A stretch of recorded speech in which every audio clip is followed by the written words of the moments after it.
Balık bазардан ушундай кусок болуп тазаланып келет. Аны ушундай кусок кылып дагы бөлүп аласыздар.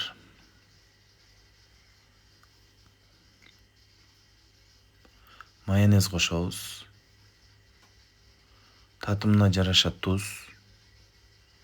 паприка. Жакшылап аралаштырып 1 саат или 1 күнгө коюп койсоңуздар болот. Жарым саат коюп сразу духовкага тизип бышырып алсаңыздар болот.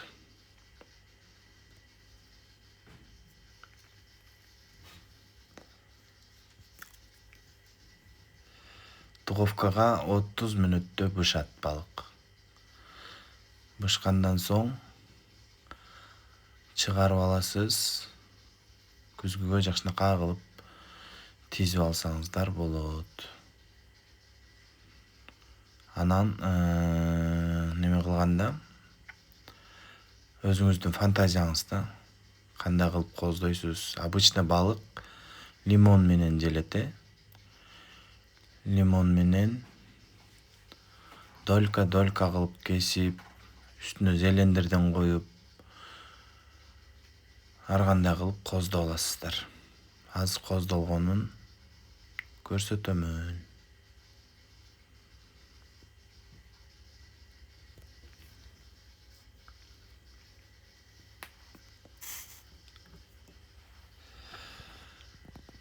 Биз мондай кылып коздоп алдык лимон менен. Сочный, мощный болот. Жасап көрүңүздөр.